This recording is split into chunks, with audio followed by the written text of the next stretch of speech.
Killer boy has been arrested in Sierra Leone. Before I continue, click these three dots to share this video because people need to see it. Click this plus icon to follow me. And if you want to learn tech, go to my profile. You'll see a link under my picture. Click on it.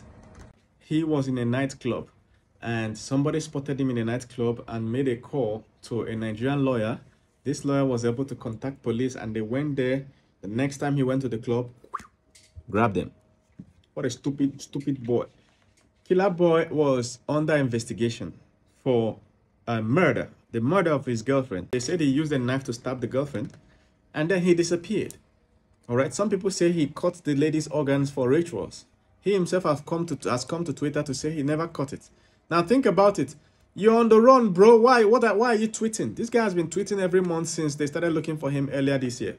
Anybody with any common sense knows that this guy will be arrested. He doesn't even know how to stay low. He would take screenshots on his phone and send to bloggers. In one of the screenshots, it read that he was in Seychelles. The location that was reading there. The day I made the video, I was like, this guy is stupid. You're supposed to be low-key. Aren't you on the run again? He will be tweeting.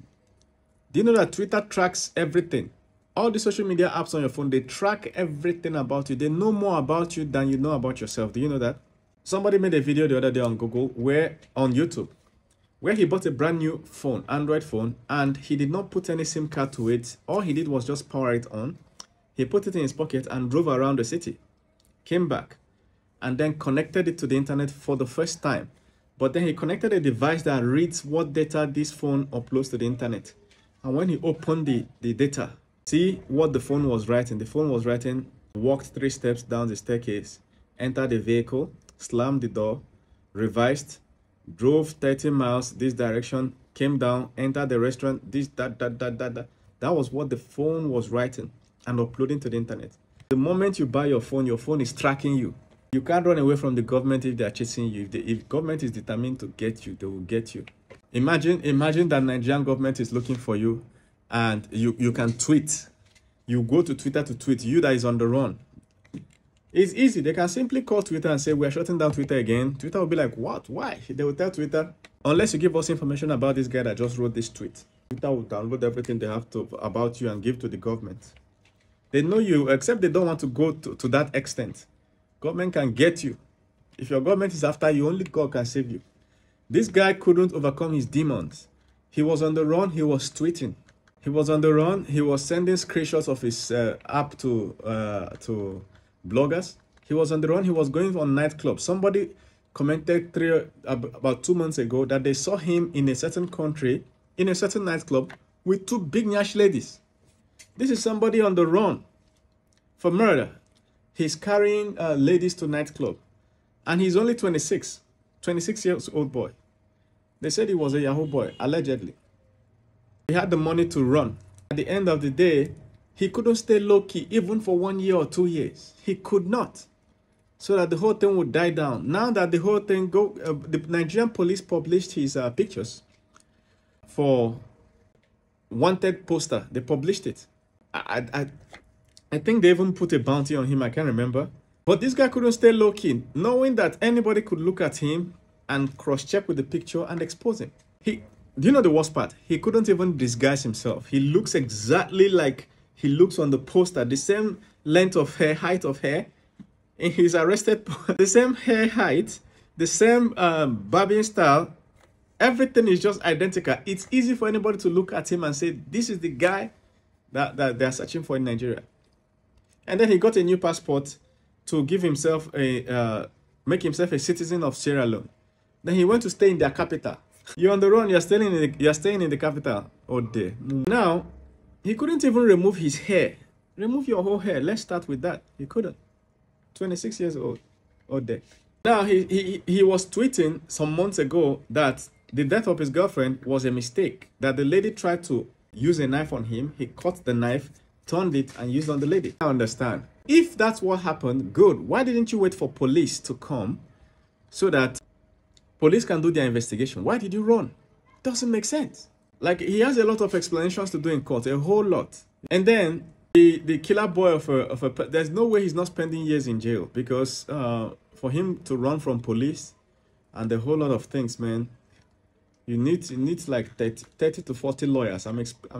That's now on his social media account. All right, out of all the possible names he could choose as social media username, he chose the name killaboi. Now he has killed his girlfriend from killer boy to killer girl to runner boy to catcher boy. And that brings me to the topic I want to discuss today, which is in classical psychoanalytical theory, Freudian theory. It states that death drive, there's a term called death drive, to drive to death. That this is a behavior that is often seen in younger people, all right, where they express behaviors or intentions to end up in the grave. If you put this guy's life on a dashboard, you will see that everything he's doing seems to be leading him to prison, to grave, to prison, to grave. He went on social media to choose a name. He chose Killer Boy. Come on. Now that you're Killer Boy, he's ending up in clubs when he's being hunted. It's almost like he's saying, come and catch me, come and catch me, come and catch me and take me to jail. I'll end up in clubs. Even though people are seeing me, recognizing me, I'll keep ending up in clubs. Terrible. When he, on his passport, the new passport he got to pretend to be a citizen of Sierra Leone, he used a Nigerian name. What is wrong with a Sierra Leone name? He used Kanu there. He's an Igbo person, all right? Why don't you use a Sierra Leone name? Knowing that anybody that sees that your name there and sees that you're from Sierra Leone, seeing a Nigerian name from Sierra Leone, they'll have questions to ask. They will suspect you. Do you understand? A whole lot of things. Picture the scenario that got him into a problem. His girlfriend, according to him, tried to use a knife on him. He took it and stabbed her. Now think about it. There are many men who will find themselves in that scenario, but they will just snatch that knife and run away or something, but not use it on the lady. It's called death drive. Many young people are experiencing this. If you're a young person and you're watching this, listen. It's just the testosterone in your body. It's very high. When it's very high, it makes you take more risks and you will not think of the consequences. Like speeding when you drive. Why do you have to speed? Cars are already fast. If I buy a Lamborghini now, I don't need to go over 80 kilometers per hour. For what? It's already 80 kilometers per hour. It's already fast. Why do you have to push it to 200? It's like you're asking for death. That's death drive. It's like going to the club and you drink. Normally, you're supposed to drink to the point that you can carry, and then you go home. Some people will overdrink, and then they enter a vehicle and crash themselves. Death drive. What of all those people that take substances? Why do you ever have to take substances? Why? But then you take it. Death drive. Then you take overdose. You're dead, man. Many people don't survive that age, 20 to 30 years. In fact, from 15, when puberty kicks in full gear, 15 to 30 years, many men don't survive it because they have high testosterone, and then some ladies do that too. Do you understand? At the end of the day, there are so many things that you do as a young person. It's just the hormones in your body. It's at its peak. In the olden days, even now, this is the age men go to war. This is the age where you're supposed to explore. So that testosterone is trying to push you around the world to explore. In the process, it can also make you most likely to use violence to resolve issues. Look at his girlfriend trying to stab him because he saw SMSs where she was cheating or something. Or him connecting the knife and using it on her. This is testosterone issue. It's high in your body. It's making you think that violence is the way. And look at him after all that. Why didn't he call police? If he had called police, maybe he would have had a case in court. If you're experiencing this, calm yourself down. Just know that it's hormones.